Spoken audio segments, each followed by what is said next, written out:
In this English pronunciation tutorial, you're going to improve your English speech by learning what happens when one word ends in a consonant and then the next word begins with a consonant. This is an example of linking speech in English. And there are three kinds of linking speech that you must learn if you want to sound natural when you speak English. I've already taught in other videos what happens when a word ends in a vowel and the next word begins with a vowel, and also what happens when a word ends in a consonant and then the next word begins with a vowel. So in this video, you're going to learn the third and final kind of linking speech, which is when a word ends in a consonant and the next word begins with a consonant. As you can see, we are right in the centre of London. Today we are in Old Street. Old Street is London's area that's like Silicon Valley in America. This is where all the tech companies are, and it's a really exciting area where there's lots of business being done. If you feel like you've still got room to improve your English speech and that you'd like to sound more natural or be more confident when you speak, then make sure to subscribe and turn notifications on for English pronunciation tutorials that come out like this on a weekly basis to help you speak English with confidence and credibility. Let's dive in and get started with the lesson. So, what happens when one word ends in a consonant and the next word begins with a consonant? Well, the reality is that there's tons of different things that can happen, and English, as you well know, is a language full of exceptions to the rule, where there's the rule and then there's exceptions to it. So what I'm going to do today to give you the most value is give you two key examples that you must know for when a word ends in a consonant and the next word begins with a consonant, and then you can apply that to your English speech right from today. So, the first thing to be aware of is that there are two kinds of consonants in English. The first kind of consonant in English is where airflow comes out your mouth continuously.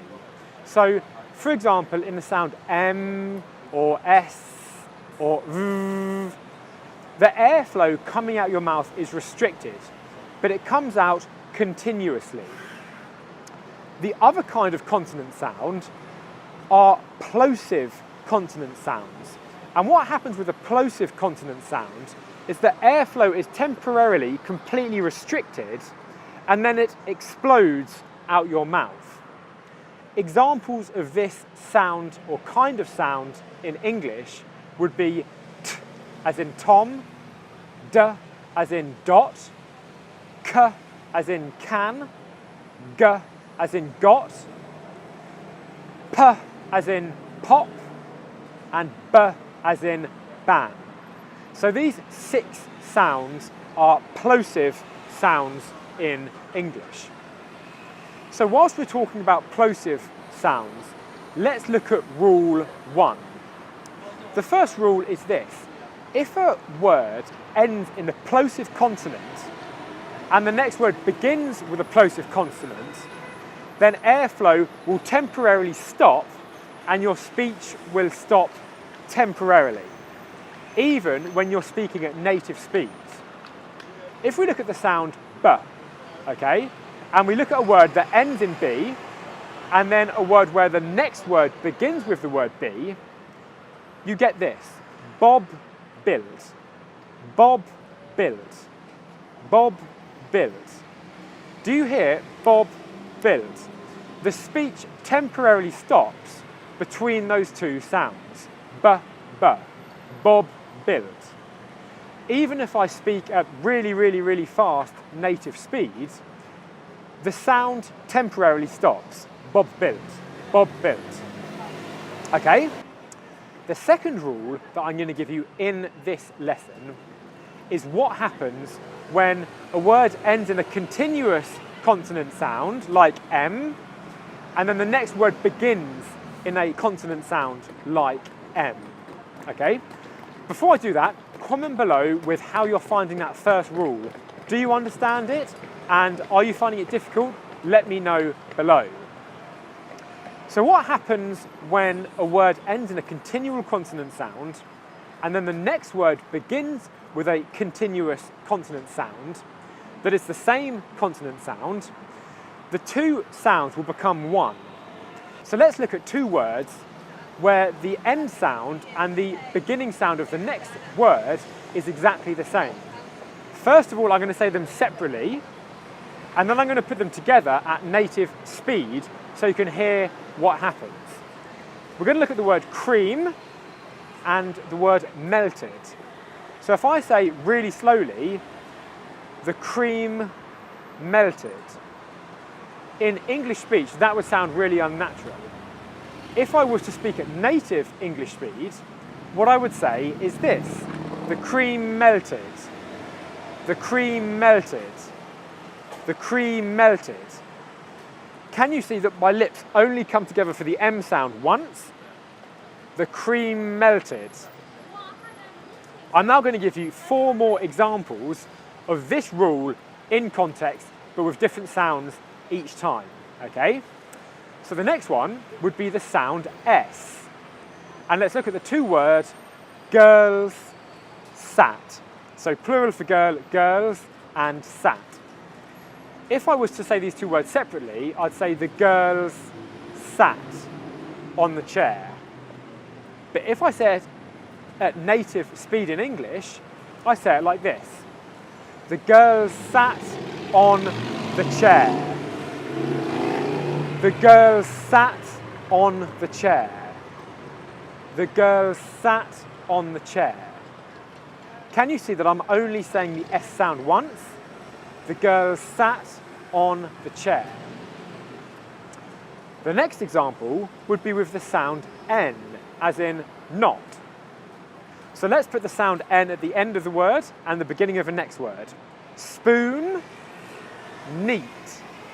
Spoon, neat. Or for this example, I'm going to say neatly. Spoon, neatly. Together, spoon neatly. Spoon neatly. Spoon neatly.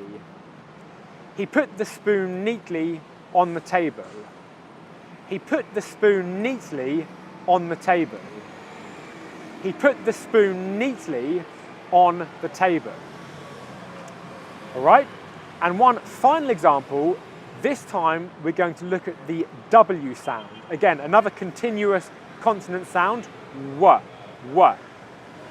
So let's look at the word widow, wanted. The widow, wanted. A widow in English is a lady after her husband has died, okay?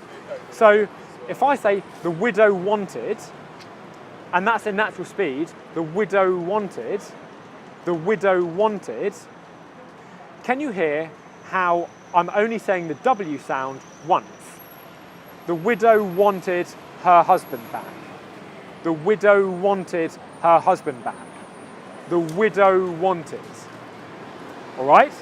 So right there, you've got 5 examples of continuous vowel sounds in English when one finishes a word and one begins the next word.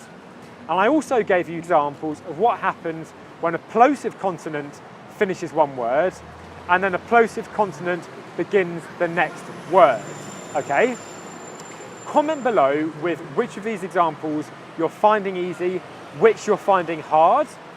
Do you have any questions that you'd like to ask about this particular subject in English? If so, put them below and I'll be happy to answer them in the comments.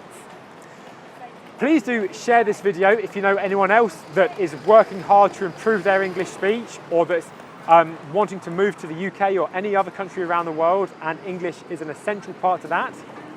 And if you feel like you can improve your English speech, that you've still got room for improvement, then remember to subscribe and turn notifications on for weekly pronunciation videos that come out like this to help you speak native English just like we speak here in London. Thumbs up, give the video a like, subscribe, and I'll see you in next week's video.